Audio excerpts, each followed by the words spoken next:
చేస్తూ అక్కడ ఉన్నటువంటి దేవతల్ని కీర్తిస్తున్నారు. తిరుపుందిర్తీశ్వరిని ఇద్దరూ కూడా కీర్తించి అక్కడి నుంచి తిరుపుత్తీర్ అనేటువంటి ప్రాంతానికి వెళ్ళి అటు నుంచి మధురకి వెళ్ళాడు. ఈ మధురకి వెళ్ళినప్పుడు మాత్రం ఒక్క అప్పరే వెళ్ళాడు. ఆ సమయంలో జ్ఞాన సంబంధులు మిగిలిన చూసుకుంటున్నారు. ఎందుకంటే జ్ఞాన సంబంధని ప్రభావం చేత మధురలో ఇప్పుడు మార్పు జరిగింది. మళ్ళీ వైదిక సనాతన శైవ సిద్ధాంతం ఒక రాజ్యం వెళుతోంది. అది చూడాలని ఉత్సాహంతో వెళ్ళాడు. ఆ వెళ్ళినప్పుడు మధురలో ఉన్న సుందరేశ్వర స్వామిని దర్శించి, ఆయనగా హాలాస్యనాథుడు అని పేరు, చాలా అద్భుతమైన క్షేత్రం. తర్వాత నగరం ఏర్పడింది. ముందు అక్కడ ఒక అరణ్యం, అది కూడా కదంబవనం, మొత్తం కదంబవనములే ఉంటాయి. అక్కడ పరమేశ్వరుడు మహాజ్యోతిస్వరూపుడుగా అక్కడ తనను తాను వ్యక్తపరుచుకున్నాడు. ఆ ప్రాంతం అంటే ప్రీతి చేత. అప్పుడు అమ్మవారు కూడా అక్కడ ఆవిర్భవించింది, మీనాక్షీదేవి.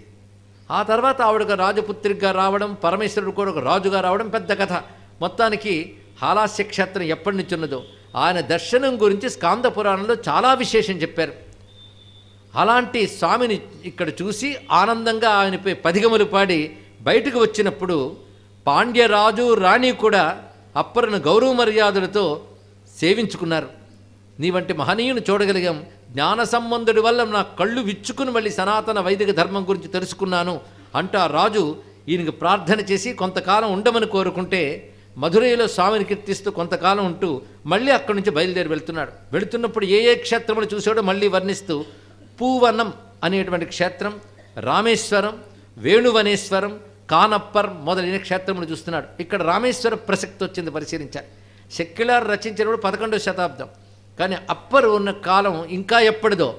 అప్పటికి కూడా రామేశ్వరం ఉన్నది, రామేశ్వర దర్శనం చేశాడు అనేది మనకి ప్రాచీన గ్రంథం ఆధారంగా తెలుస్తున్నది. అలా తీర్థములన్నింటితో శివుని సేవిస్తూ ఉండగా పుహలూర్ అనే ప్రాంతానికి చేరుకున్నాడు.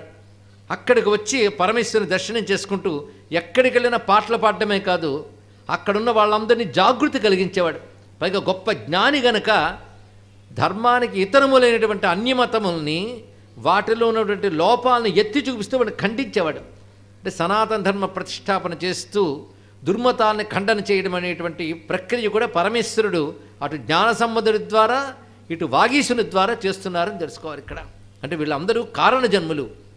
అటు సుందరార్ మొదలుకొని అందులో వీరు ప్రధానంగా నలుగురిలో ఇప్పుడు వీళ్ళిద్దరితో కలిపితే 3 అయ్యింది. ఇంకా జ్ఞాన సంబంధుడు పూర్తి వృత్తాంతం మనం చెప్పుకోలేదు. వాగీశుడితో ఎంతవరకు అనుబంధం ఉందో అంతవరకే మనం తెచ్చుకుంటూ ఉన్నాం. మొత్తానికి జ్ఞాన సంబంధుడు ఇద్దరూ కూడా అటువంటి కారణ జన్ములే. ఇంకోవైపు ప్రతి ఆలయంలో ఇతరు చేస్తున్న సేవ, ఇది భక్తులకు ఒక బాధ్యతగా తను తెలియజేశాడు. మన ఆలయాలను ఎవడో సేవ చేస్తాడు అనుకోవద్దు, మనమే సేవ చేసుకోవాలి. 2 రకాలు. ఆ పరిసరాలు చెత్త చెయ్యకుండా ఉండడం మన బాధ్యత, ఉన్న చెత్తని తొలగించి శుభ్రం చేసుకోవడం మన బాధ్యత. ఈ రెండూను. అంతేగాని మీరు చెత్త వేయండి మేము బాగు చేస్తామని చెప్పడం కాదు. తాము చెత్త వేయకూడదు, ఉన్నదాన్ని బాగు చేయాలి. పైగా కలుపు మొక్కలు మొదలైనవి మొలిచినప్పుడు ఎప్పటికప్పుడు శుభ్రం చేయాలండి. పైగా అక్కడ ఉన్నటువంటి పవిత్ర వృక్షముని కాపాడాలి, అవి ఎదిగేలా చూడాలి, వాటిని కాపాడాలి. అదేవిధంగా ఆలయంలో గోడలకి గోపురాలకి ఏవైనా మధ్యలో రావి లాంటి మొక్కలు మొలిచిపోతూ ఉంటే అవి తొలగించాలి, అలా వదిలేయకూడదు.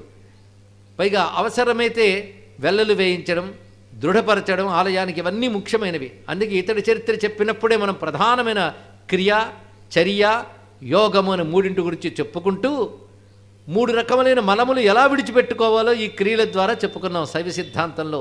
అది తాను ఆచరించి అందరికి చూపించాడు. ఎప్పుడైతే తాను చేస్తున్నాడో భక్తులు కూడా స్ఫూర్తి పొంది ప్రతి ఆలయం అలా చేసేవారండి. ఒక్కసారి ఊహించుకుంటే ఆలయాలను ఈ విధంగా మనం బాగు చేసుకోవాలి, ఇది తెలుసుకోవాలి. అలాగని ఆలయాల్లో రాజకీయాలు ఇవి ఎక్కువైపోయాయి, కానీ బాగు చేసుకోవడం తక్కువైపోయాయి. అందులో భవ్యమైన కాశీక్షేత్రంలో ఎన్ని అద్భుతమైన ఆలయాలు ఉన్నాయో.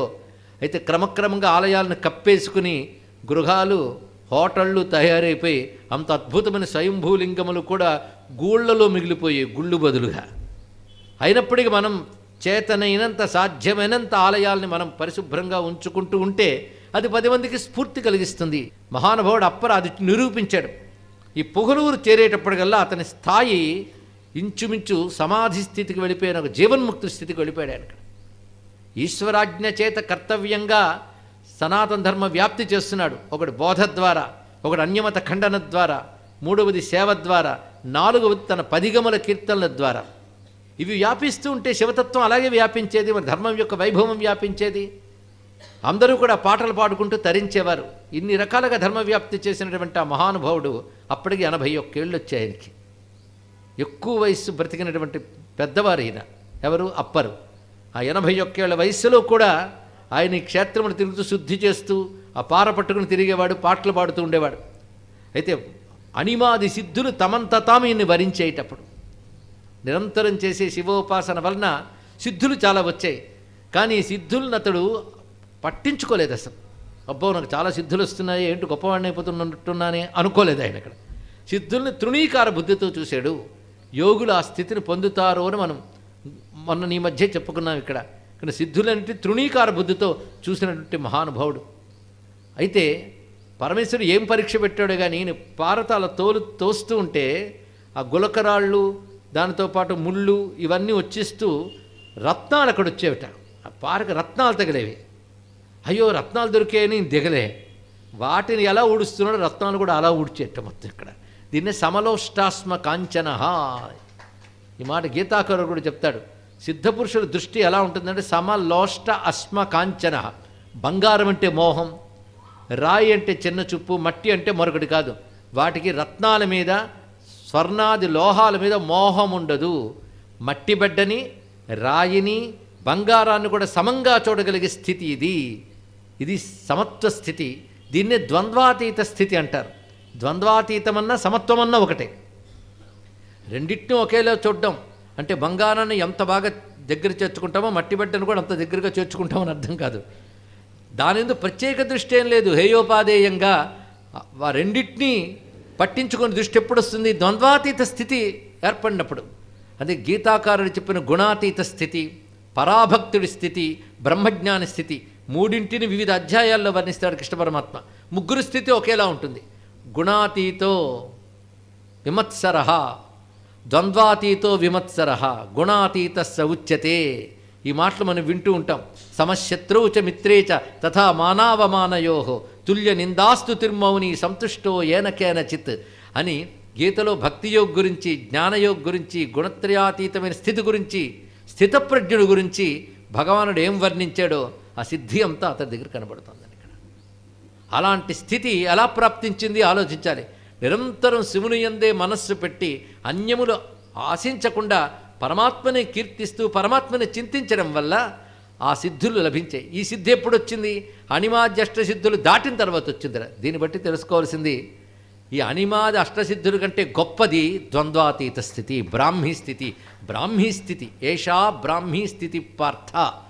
భగవానుడు ఆ బ్రాహ్మీ స్థితి పొందడమే జీవుడి యొక్క పరమలక్ష్యంగా చెప్పాడు. అది పొందినవాడు మళ్ళీ వీటి వెంట పడతాడా? అందుకే మట్టిని బంగారాన్ని కూడా సమంగా చూడగలిగేటటువంటి జ్ఞానస్థితియే సర్వ సాధనలకి లక్ష్యము. అటువైపు వెళ్ళాలి. ఇది ఎలా ప్రాప్తిస్తుంది?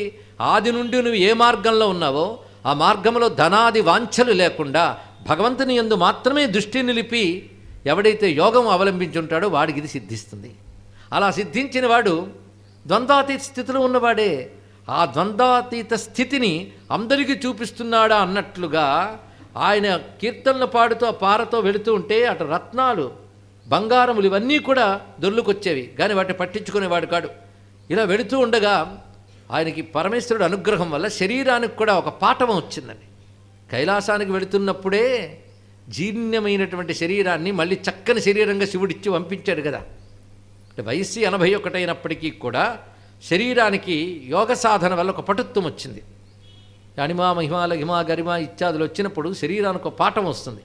వృద్ధాప్యం వయస్సుకు ఉన్నప్పటికీ కూడా జర రాదు. అంటే జరా వృద్ధాప్యం రెండు ఒకటే కదంటే రెండు ఒకటి కాదు. వృద్ధాప్యం అంటే పెద్దరికం, జర అంటే జీర్ణించడం, రెంటికి అది తేడా. వయస్సు పెరుగుతున్న కొద్దీ శరీరంలో ఆయా అవయవాలు సడలిపోతూ ఉంటాయి కనుక జరా వార్ధక్యం రెండూ ఒకటే సామాన్యులకి. కానీ యోగులకి వార్ధక్యం వస్తుంది కానీ జర రాదండి. వారి శరీరానికి ఇంద్రియ పాఠవం తగ్గదు. యవ్వనంలో ఏ విధమైనటువంటి నిండు యవ్వనంలో శరీరం ఆరోగ్యంగా ఉంటుందో అలా ఉంటుందట.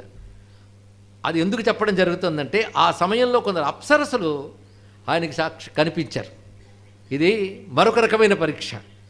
కనకాన్ని తోసేశాడు, కాంత విషయంలో ఏముంటాడు? అందుకు వివిధములైన అప్సరసలు ఆయన ముందు వచ్చి వివిధములైనటువంటి హావభావాలు ప్రకటిస్తూ మనస్సుని భ్రాంతిలోకి నెడదామని ప్రయత్నించిన పట్టించుకోలేదు ఆయన అసలు. అంటే ఎదురుగా అప్సరసులు ఉన్నారు, నన్ను గ్రహించుకోవాలని కూడా లేదు, వాళ్ళ దృష్టే లేదు ఆయనకి ఇక్కడ. అది గొప్ప స్థితి అండి. అంతేగాని నేను జయించేని తెలుసా అని పక్కన చెప్పుకోవడం ఏంటి, అసలు పట్టించుకోవడం ఇంకో గొప్పతనం. కనుక వాడి దృష్టికి ఆనలేదు. ఎందుకంటే ఎవడి దృష్టి శివుడి మీద ఉంటుందో వాడికి ఇంకొక దృష్టిలోకి వస్తాయా. ఆ శివదృష్టి అంత నిశ్చలంగా నిలబడిపోయింది. పైగా వాళ్ళు మంచి పరిమళములైన పూల రెక్కల ఆయనపై విదిల్చి జడలు విరబోసుకొని ఆ పయ్యదలు విరజిమ్ముతూ ఇన్ని విధాలుగా వాళ్ళు చేసినప్పటికీ ఒక మాట అన్నట్ట, ఎందుకు పాపం మీరు వ్యర్థ ప్రయత్నాలు చేస్తూ ఉన్నారు, మీరు ఎంత ప్రయత్నించినా నిశ్చలమైన నా హృదయం ఏమైనా దెబ్బతిన్నట్టు కనబడుతోందా మీకు అన్నట్టంతే. వాళ్ళందరూ నమస్కారం చేసి వెళ్ళిపోయారు. అంతేకాదు తాను చేసిన వాటికి పుణ్యములు ఎలాగో ఉంటాయి, ఇంతవరకు చేసిన వాటికి ఈ పుణ్యఫలములు ఇవన్నీ కూడా రూపములు కనబడి, ఇదిగో నీ పుణ్యఫలములు మేము కనుక దివ్యలోకములకు నువ్వు రావలసిందిగా కోరుకుంటున్నట్ట. అవన్నీ చూసి నాకు ఇవేవి అక్కర్లేదన్నాడు మహానుభావుడు. చూడండి, అంటే పుణ్యఫలములు కూడా ఆశించలేదు, పుణ్యపాపం రెండిటికి కూడా, అంటే కర్మఫలాకాంక్ష లేని స్థితికి వెళ్ళాడు ఆయన.